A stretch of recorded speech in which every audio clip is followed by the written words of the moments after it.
की खबरों की जानिब। पाकिस्तान क्रिकेट बोर्ड पीसीबी के चेयरमैन नजम सेठी ने बाबर आजम की कप्तानी से मुताल्लिक होने वाली चहमगोइयों पर रद्द-ए-अमल दे दिया। ट्विटर पर जारी बयान में नजम सेठी ने कहा है कि कई माह से क्रिकेट और मीडिया के हलकों में बाबर आजम को कप्तान बरकरार रखने के फायदा और नुकसानात पर बहस हो रही है। बाबर को तीनों फॉर्मेट का कप्तान बरकरार रखने पर बहस की जा रही है। नजम सेठी ने कहा कि यह फैसला चेयरमैन का है।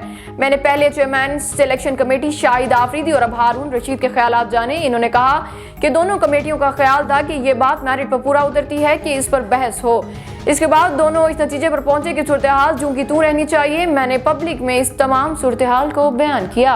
पाकिस्तानी क्रिकेट टीम के साबिक चीफ सेलेक्टर मोहम्मद वसीम ने कहा है कि शारजा की कंडीशन में फुल स्ट्रेंथ अफगानिस्तान के खिलाफ तमाम नौजवान भेजना ठीक नहीं था। जूनियर्स के साथ कुछ सीनियर्स को खिलाना भी जरूरी होता है।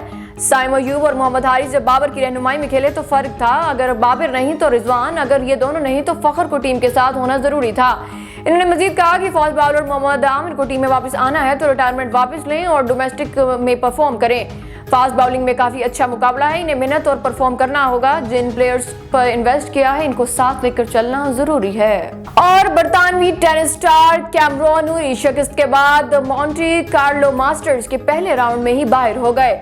मॉन्टी कार्लो मास्टर्स के पहले राउंड में वर्ल्ड नंबर 13 कैमरॉन को अर्जेंटाइन के फ्रांसिस्को ने 3-6 और 4-6 से शिकस्त देकर यूनिट से बाहर किया। नूरी पूरे मैच में फॉर्म में दिखाई नहीं दिए और गैर मायारी खेल पेश किया। टेनिस स्टार ने 25 में से 21 गेम 27 में फतुहात के साथ सीजन का आगाज किया। वो इससे कबल गुज़िश्ता माह मियामी ओपन के इब्तदाई मैच में फ्रांसीसी टेनिस स्टार ग्रिगोरी बारेरे से शिकस्त से 2-4 हुए थे।